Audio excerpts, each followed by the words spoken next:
नमस्कार, आपका स्वागत है हमारे चैनल बायो गुरु पर। आज हम क्लास 12th का चैप्टर 7 वाष्पोत्सर्जन मीन्स ट्रांसपीरेशन का पार्ट 2 पढ़ेंगे। आज का हमारा टॉपिक है रंध्र गति की क्रियाविधि। तो चलिए स्टार्ट करते हैं। रंध्र गति क्या होती है? रंध्र के खुलने और बंद होने की प्रक्रिया को ही रंध्र गति कहते हैं।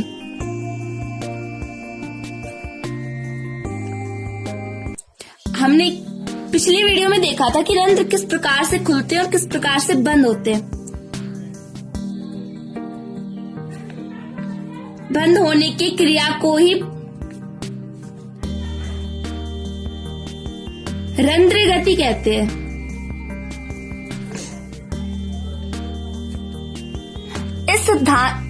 इस प्रक्रिया को हम 3 सिद्धांतों से समझेंगे। पहला सिद्धांत है हमारा मांड शर्करा परिकल्पना। ये परिकल्पना जेडी सायर द्वारा 1923 में दी गई।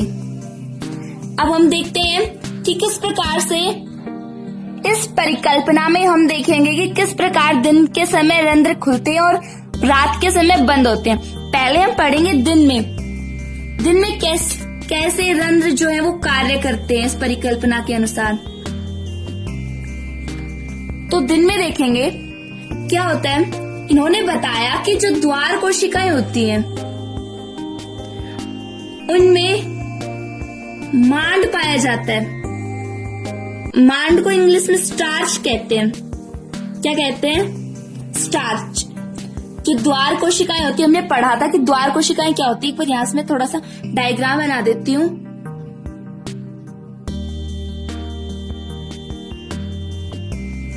ये जो सेल्स है वृक्काकार, द्विबीजपत्रियों में वृक्काकार और एक बीजपत्रियों में डमलाकार होती है। जो ये सेल्स हैं ये होती है द्वार कोशिकाएं, गार्ड सेल्स या रक्षक कोशिकाएं। इनमें मांड पाया जाता है। दिन के समय में मतलब इसमें जो क्रिया होगी वो होगी फोटोसिंथेसिस यानी प्रकाश संश्लेषण क्रिया होगी। प्रकाश संश्लेषण क्रिया में क्या क्या आवश्यक होता है? एक तो होता है CO2, H2O, क्लोरोफिल और एक होती है लाइट, सनलाइट या फिर लाइट कह सकते हैं। इसमें ये 4 जो होती है वो इम्पोर्टेंट होती है। देखिए जो इसमें दिन के समय में लाइट तो होगी, क्लोरोफिल होने के कारण ये हरे कलर का होता है। H2 है, इस कारण से इसमें H2 और CO2 इसमें डेफिनेटली होते ही है। तो दिन के समय में जो पौधे होते हैं वो CO2 का ग्रहण करके उसका यूज करते हैं अपनी अलग अलग क्रियाओं में, जिससे दिन के समय में जो द्वार कोशिकाएं होती हैं उनमें CO2 की मात्रा में कमी होती है।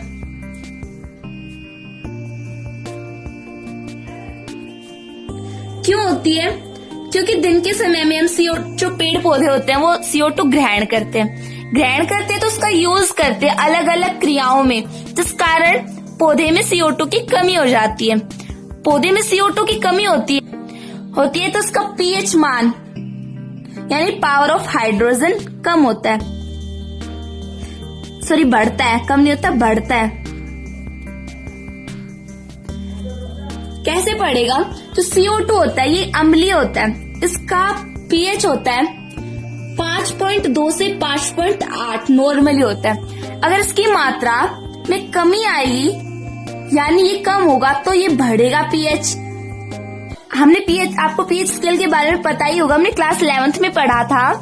जो pH होता है उसमें बढ़ेंगे तो जैसे 7 से 14 की ओर होते हैं तो क्षार होता है और 0 से 7 की ओर होता है तो वो अम्ल होता है। अब इसकी मात्रा में घटेगा मतलब ये कम अम्लीय होगा, जिससे इसकी क्षारकता बढ़ती जाएगी, pH मान बढ़ेगा। तो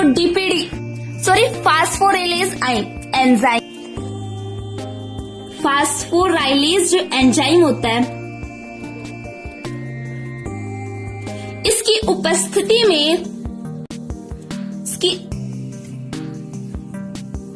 उपस्थिति में जो मांड है यानी स्टार्च है वो ग्लूकोज 1 फास्फेट में बदल जाता है। किस में बदल जाता है? ग्लूकोज 1 फास्फेट में। बदलने के कारण इसमें डीपीडी का मान, कोशिका में डीपीडी का मान बढ़ जाता है, मान में वृद्धि हो जाएगी। डीपीडी के मान में वृद्धि होने से डीपीडी क्या होता है? विशरण दाब न्यूनता। ये हमने चैप्टर 5 में पढ़ा था कि डीपीडी क्या होता है। डीपीडी के मान में वृद्धि होने से अंतःपरासरण क्रिया होती है। अंतःपरासरण क्रिया क्या होती है ये भी हमने पढ़ लिया था, जिससे जो कोशिका होती है वो स्फीत हो जाती है। स्फीत हो जाती है मतलब फूल जाती है। कोशिका स्फीत होने के कारण जो स्टोमेटा होता है यानी रंध्र होते हैं वो खुल जाते हैं।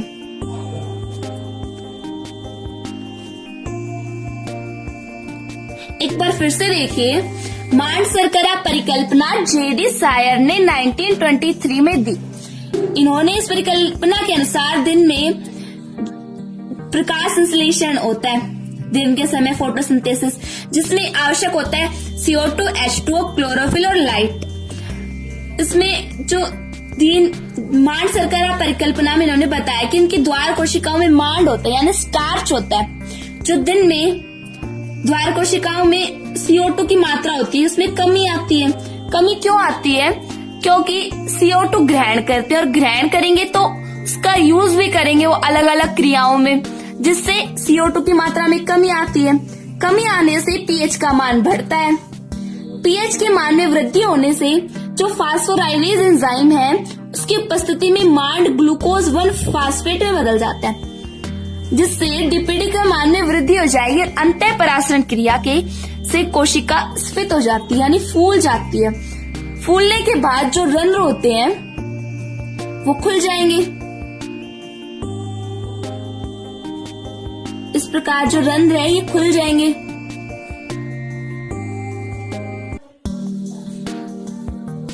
इसमें ये रंध्र छिद्र होता है और ये गार्ड सेल्स या द्वार कोशिकाएं होती हैं या रक्षक कोशिकाएं होती हैं, और ये जो होती है सहायक कोशिकाएं या गौण कोशिकाएं होती हैं।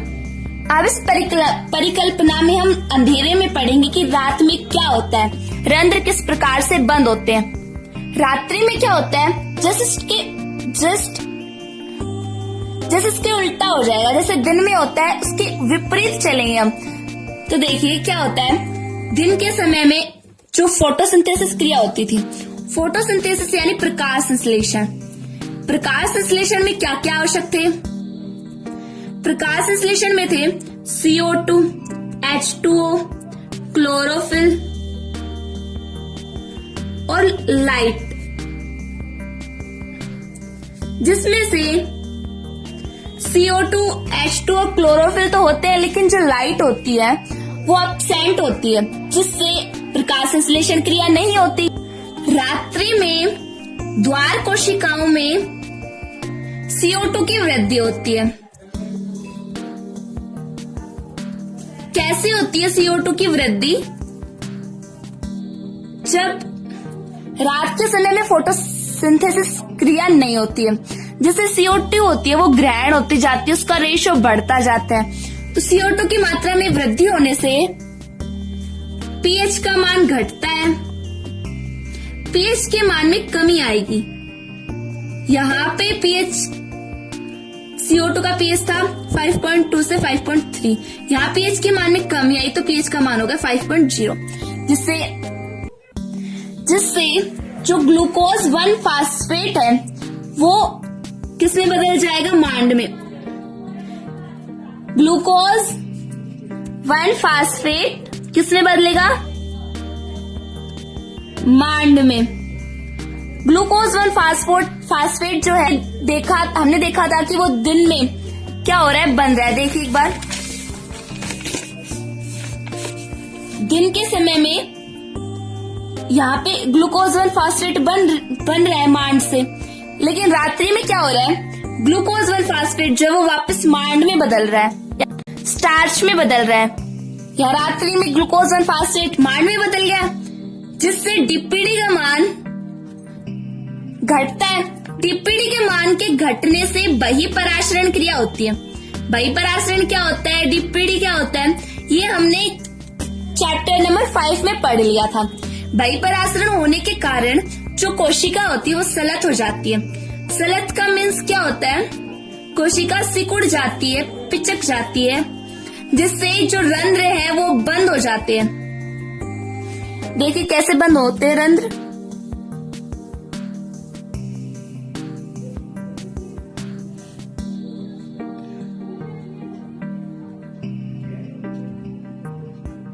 इस प्रकार ये रंध्र है वो पहले की तुलना में थोड़े बंद हो गए। ये वृक्काकार होते तो ये पूर्ण रूप से थोड़े बंद नहीं हो पाते, स्ट्रेट आएगी लाइन। इस प्रकार मांड शर्करा परिकल्पना आपको समझ में आ गई होगी। रात्रि में क्या होता है, प्रकाश संश्लेषण नहीं होता। क्यों नहीं होता, इसके लिए 4 आवश्यक घटक होते हैं, CO2, H2O, क्लोरोफिल और लाइट, जिसमें से ये 3 तो हमेशा रहते हैं, लेकिन जो लाइट है वो सन की उपस्थिति में ही होती है। सूरज होगा तभी तो सनलाइट होगी, तो यहाँ पे लाइट नहीं होती है, जिसके कारण रात्रि में जो द्वार कोशिकाएं होती है उसमें CO2 की वृद्धि हो जाती है। CO2 की वृद्धि होने से pH का मान कम हो जाता है और pH के मान में कमी आने से ग्लूकोज 1 फास्फेट है वो मांड में बदल जाएगा और मांड में बदलने से डीपीडी का मान यानी विसरण दाब न्यूनता का मान घटता है, जिससे बहिःपरासरण क्रिया होती है। बहिःपरासरण में क्या होता है, जो कोशिका होती है वो सलत हो जाती है, मीन्स सिकुड़ जाती है। सिकुड़ने से जो रंध्र है वो बंद हो जाएंगे। इस प्रकार से एक आपको मेन बात बता दें, जेडी सायरे से पहले इस परिकल्पना को जेडी सायरे ने इस परिकल्पना को 1923 में बताया था। उनसे पहले इस परिकल्पना को मांड शर्करा परिकल्पना को लायड ने बताया। लायड ने ये बताया 1908 में। इस परिकल्पना के बारे में 1908 में बता दिया था मांड शर्करा परिकल्पना के बारे में। नेक्स्ट है हमारी स्टीबार्ड परिकल्पना। इस परिकल्पना को स्टीबार्ड ने दिया। स्टीबार्ड ने शायरे की परिकल्पना को ही आगे बढ़ाया। जो शायरे द्वारा जो परिकल्पना दी गई थी मांड शर्करा परिकल्पना, इसी परिकल्पना को इन्होंने आगे बढ़ाया। इन्होंने कहा कि उच्च pH पे यानी पावर ऑफ हाइड्रोजन हाई होता है, उच्च होता है, जिसपे मांड है वो ग्लूकोज 1 फास्फेट में बदल रहा था शायरे की परिकल्पना में। लेकिन इन्होंने बताया कि जो मांड है वो ग्लूकोज 1 फास्फेट में से आगे भी विघटित होता है। आगे किसमें विघटित होता है, ग्लूकोज 6 फास्फेट में। ग्लूकोज 6 फास्फेट से ये ग्लूकोज में विघटित हो जाता है, ग्लूकोज का निर्माण हो जाता है लास्ट में। जो ग्लूकोज और ग्लूकोज 6 फास्फेट है ये ग्लूकोज 1 फास्फेट से अधिक घुलनशील है। ये अधिक घुलनशील होने के कारण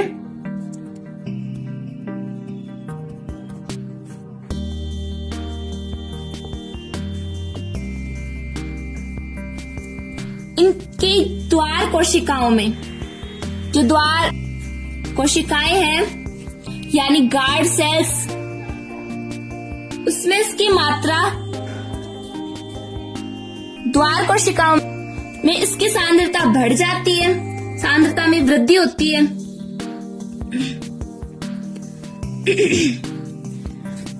सांद्रता में वृद्धि होने से जो रंध्र है वो खुल जाते हैं।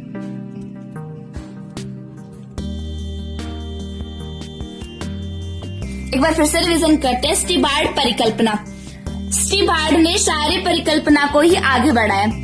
इन्होंने बताया कि उच्च pH पर यानी जो पावर ऑफ हाइड्रोजन है वो हाई हो, जिससे जो मांड है वो ग्लूकोज 1 फास्फेट में बदल रहा था शायरे की परिकल्पना के अनुसार यानी मांड शर्करा परिकल्पना में। लेकिन इन्होंने बताया कि ग्लूकोज 1 फास्फेट है वो आगे भी विघटित होता है। आगे विघटित किस में होता है, ग्लूकोज 6 फास्फेट में। ये आगे विघटित होता है ग्लूकोज में, इससे ग्लूकोज का निर्माण हो गया। ये दोनों ग्लूकोज और ग्लूकोज 6 फास्फेट ग्लूकोज 1 फास्फेट से अधिक घुलनशील होने के कारण द्वार कोशिकाओं में इनकी सांद्रता में वृद्धि हो जाती है, जिससे रंध्र जो है वो खुल जाते हैं, रंध्र। नेक्स्ट सिद्धांत है हमारा सक्रिय पोटेशियम आयन सिद्धांत। ये सिद्धांत जापानी वैज्ञानिक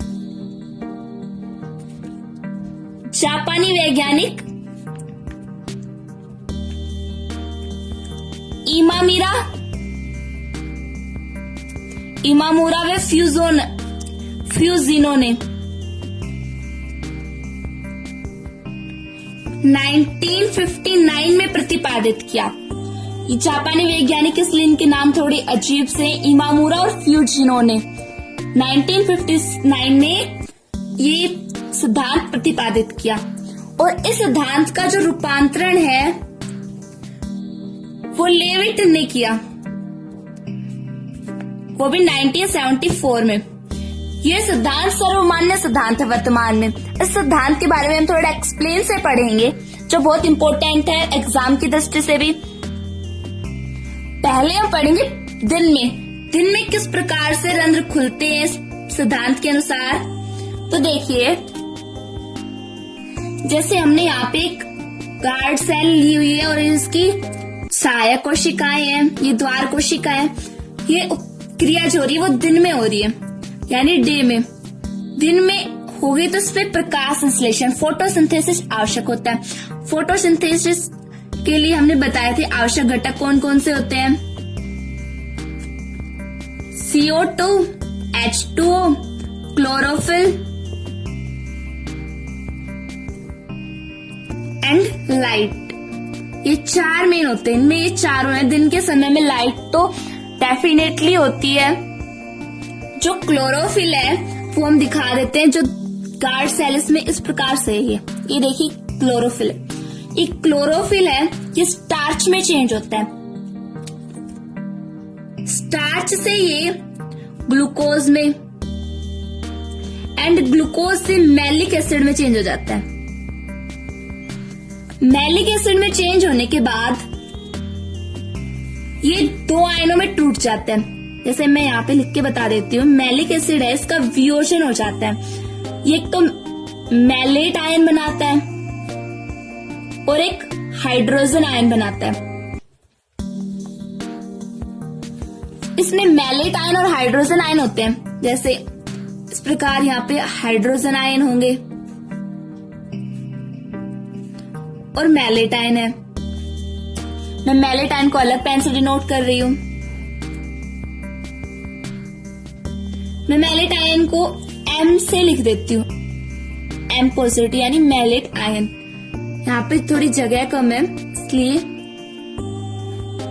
ये गार्ड सेल हो गई। इसमें जो क्लोरोफिल है इसे स्टार्च में बदल गया। स्टार्च जो है वो ग्लूकोज में और ग्लूकोज से मैलिक एसिड का जो वियोजन होता है तो ये मैलेट आयन और हाइड्रोजन आयन में टूट जाता है।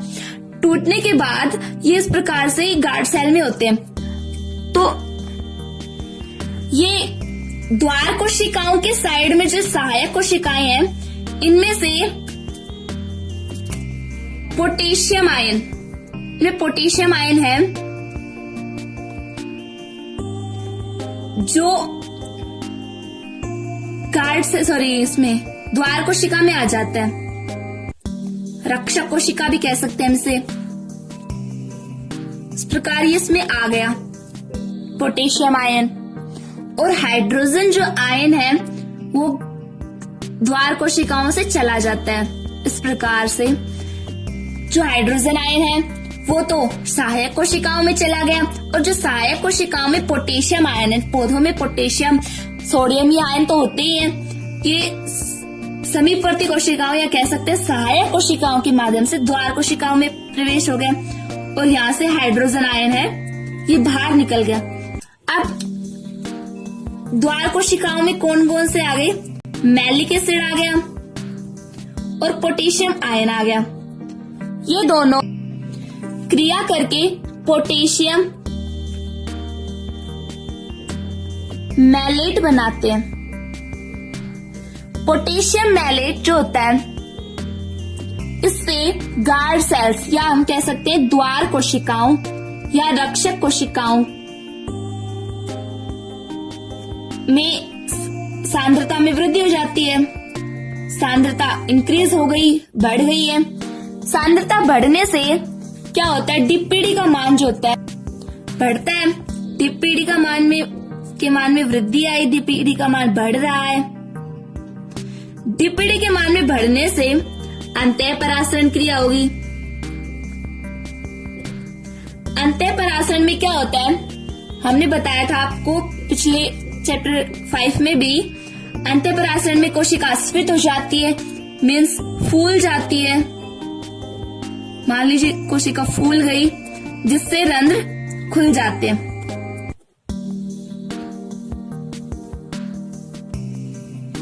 एक बार फिर से देखिए, सक्रिय पोटेशियम आयन सिद्धांत का प्रतिपादन जापानी वैज्ञानिक इमामुरा और फ्यूजिनो ने 1959 में प्रतिपादित किया, लेकिन 1974 में लेविट नामक वैज्ञानिक ने इसका रूपांतरण किया।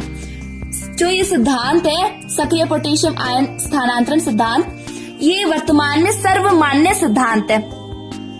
इस सिद्धांत के अनुसार दिन में प्रकाश संश्लेषण क्रिया होती है, और प्रकाश संश्लेषण में क्या क्या आवश्यक होते हैं, यानी फोटोसिंथेसिस में क्या क्या आवश्यक घटक होते हैं, CO2, H2O, क्लोरोफिल और लाइट, ये चारों की उपस्थिति में प्रेजेंट में जो क्लोरोफिल होता है, प्रकाश संश्लेषण यानी फोटोसिंथेसिस रिएक्शन होती है, जिसमें ये द्वार कोशिकाएं ले ली हमने, ये वाली तो हो गई द्वार कोशिका और ये हो गई सहायक कोशिका।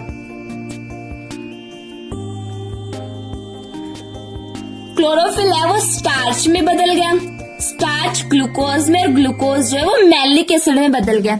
यहाँ पे मैलिक एसिड का वियोजन होता है, मैलिक एसिड के वियोजन से मैलेट आयन और हाइड्रोजन आयन बन रहे हैं। हम यहाँ पे मैलेट आयन को M पॉजिटिव से दर्शा रहे हैं, क्योंकि यहाँ जगह थोड़ी कम है, इसलिए अच्छे से समझ में आएगा।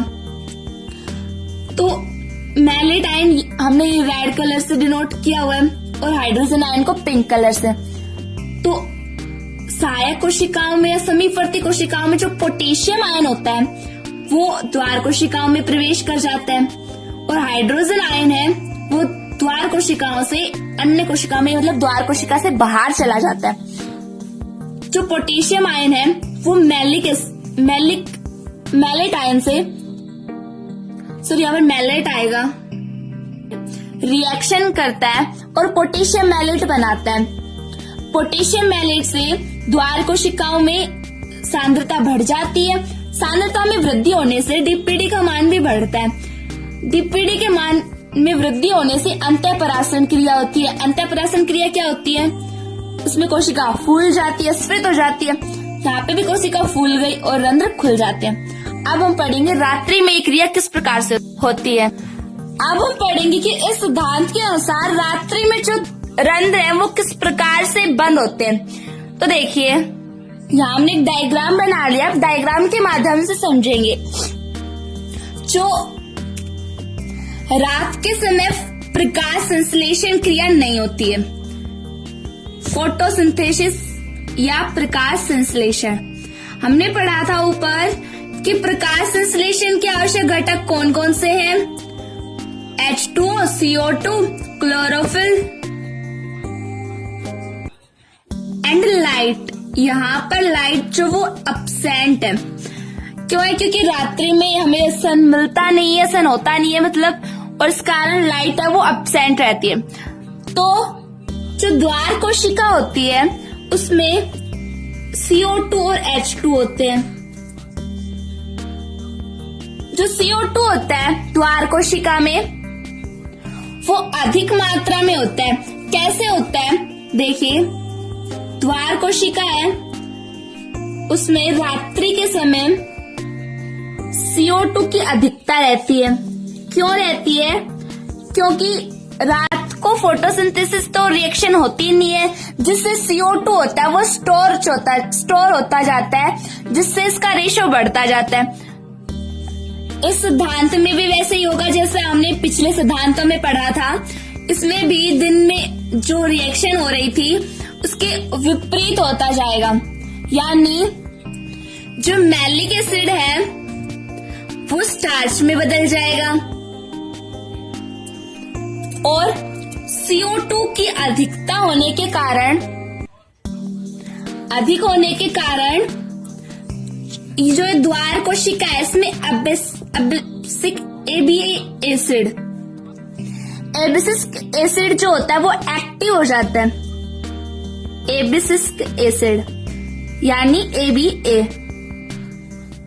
ये एक्टिव हो जाएगा। जो द्वार कोशिका में पोटेशियम आयन थे, हमने ऊपर देखा था कि दिन के समय पोटेशियम आयन आ जाते हैं, वो मैलेट आयन के साथ रिएक्शन करके पोटेशियम मैलेट बना लेते हैं। तो रात्रि में द्वार कोशिका में जो पोटेशियम आयन होते हैं वो चले जाते हैं, यानी कि द्वार कोशिका से सहायक कोशिका में चले जाते हैं इस प्रकार, जिससे परासरण सांद्रता, जो परासरण सांद्रता होती है उसमें कमी आएगी। परासरण सांद्रता में कमी आने से बहिःपरासरण क्रिया होती है। बहिःपरासरण क्रिया में जो कोशिका होती है वो सलत हो जाती है। सलत मीन्स सिकुड़ जाती है, जिससे रंध्र बंद हो जाते हैं।